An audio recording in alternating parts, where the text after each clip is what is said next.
Hey y'all, hope everybody is having a great day. I wanted to jump on here and I entitled this message, The Deliverance is in the Details. Okay, so there are lots of times in life where maybe we're born a little different. Maybe we're born in a particular area. Maybe we're born with a special gift or talent. Maybe it's something as simple as being left-handed. Okay. Now, many of you may remember the story of Queen Esther. See, she wasn't always a queen. I'm just going to kind of side note this for a minute because this is another great example. She had natural beauty. See, God will take and use anything and everything for his purpose, okay? So many of you know this was a similar story to what I'm about to show you, okay? Literally, her beauty was a very essential piece to the deliverance of her people. If she had not been beautiful and if she had not been obedient to the Lord, the deliverance might not have happened. But that's a story for another day. This is a story about a left-handed man and a fat man and a dagger. Okay, now that sounds really crazy, but we are actually in Judges right now. So I'm in Judges 3, and the guy's name is Ehud. Okay, super weird name, but here we go. So I'm going to read the first couple lines, and then I'm going to skip through for a second, and we're going to pick it back up so it's not incredibly long. So it says, again, this is verse 12, chapter 3. Again, the Israelites did evil in the eyes of the Lord. Shocking, right? It says, and because they did this evil, the Lord gave Eglon, king of the Moab, power over Israel. Okay, so now we're going to skip ahead. So now we understand whose rule they are under. We could go into the why and we could go super deep, and I would love to another day. This is a short message, hopefully to inspire you about whatever differences or unique situation you might be going through right now, because the detail is in the deliverance, okay? The deliverance requires specific details. So let's pick up right here and in verse 15. Again, the Israelites cried out to the Lord. So basically, this is what they always did. They would screw up and then they'd cry out to the Lord. Before we get all judgy, this is basically what we do too, okay? So the Israelites cried out to the Lord and gave them a deliverer, Ehud. But now it gives a descriptor, a left-handed man, the son of Gera, the Benjaminite. The Israelites sent him with a tribute to Eglon, king of Moab. Okay, so we know that this is the person that they are literally under the power of, this king. Now it's going to give a descriptor about him. Okay, and you're going to get to see how these details both actually play into the deliverance, which is pretty cool. So now Ehud had made a double-edged sword about a cubit. Okay, so for anybody who does not know metric and whatever conversions, it is about 1.5 feet. That's what it actually equates to, okay? And it's double-edged, long, which he strapped to his right thigh under his clothing. Now, I want you to understand, it's giving these details because this was not common. It's telling you he was a left-handed man because almost everybody was right-handed. Now, when you were right-handed, you would actually have stored the dagger on the opposite side that he is storing the dagger on. This is going to play into the story. So he presented the tribute to Eglon, king of Moab, who was a very fat man. Crazy that they mentioned that, but this actually is an important part of the story. See, with God, a lot of times all of these details that may seem crazy to us actually matter a whole lot more than we think. So he presented the tribute to King Eglon of Moab, who was a very fat man. After Ehud had presented the tribute, he sent on their way those who had carried it. Okay, so he sent his guys away, like, okay, we've done it, now you can go. But on reaching the stone images near Gilgal, he himself, okay, so he went by himself, all right, back to Eglon and said, Your Majesty, I have a secret message for you. How intriguing. How many of us would fall for that? I might. The king said to his attendants, Leave us, and they all left.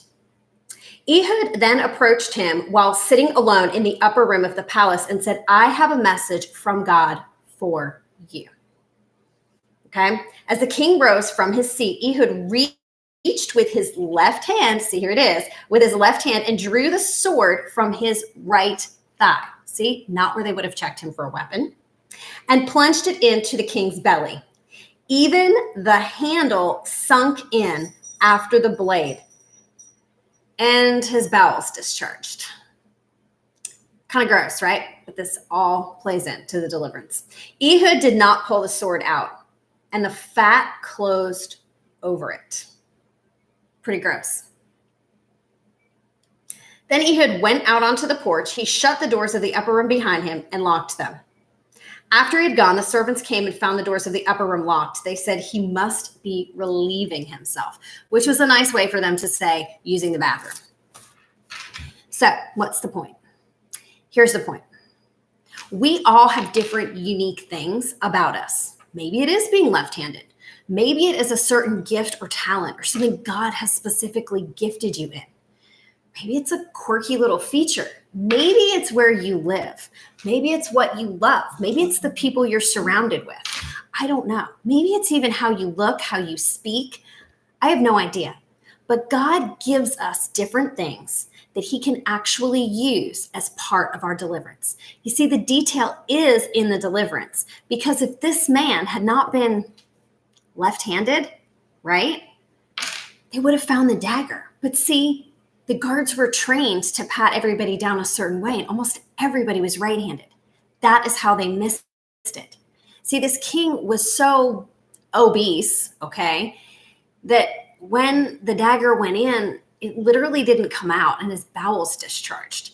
You see, it would have been really fishy if he didn't come out for a while, because here's a guest who is somebody they are oppressing that has asked for time alone, basically, with the king. They would have all been like super on guard. But the truth is, this man released all his bowels. So there would have been some sounds and some odors, y'all, okay? So when the doors stayed locked, they just made the assumption that he was using the restroom. And they were kind of embarrassed to check on him. And I'm paraphrasing a little bit, but I've looked into this besides me just reading this. And this is the general thought process of why they did not go in. It's because everybody, and it actually says in here, thought that he was relieving himself. So both factors played in. It literally took Ehud being left-handed to be able to accomplish this mission. So what is it that God has called you to do that only you can do?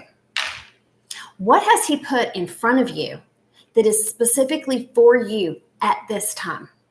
Because God has gifted you with something. And it may take a moment to think about it, or you may be sitting here saying, yeah, I know exactly what it is. I just have not been listening to him. God gifts us all individually, and he puts different little pieces of our puzzle together. So like I said before, it might be where you live. It might be what you do for a living. It might be who you know. It might be where you go. See, I'm going to start rhyming like Dr. Seuss now. But the point is that the deliverance was in the details. God had a plan, and all the details lined up. God has a plan for you today. He has something that he's called you to do. He has something that he requires you to do. Yeah, you don't have to do it. You're right. But you'll be missing out on God's greater plan for you in your life. And who knows what type of victory.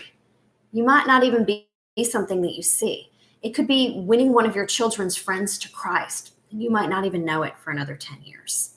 It could be influencing somebody when you just frequent a certain store and you don't even realize you're influencing them, but maybe your accent reminds them of home. We don't always know.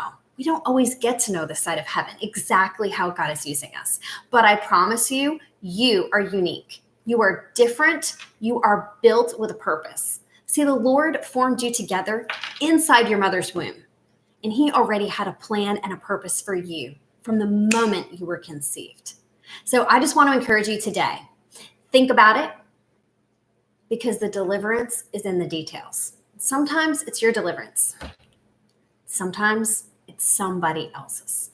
A lot of what the Lord does through us is actually usually for somebody else, somebody that's watching, somebody that's listening, somebody we don't even know that we're impacting, and it is amazing. So pray today, seek the Lord, see what it is he's trying to do in your life. It may not seem significant, but it is part of his plan. So I hope y'all have a wonderful day. Be blessed.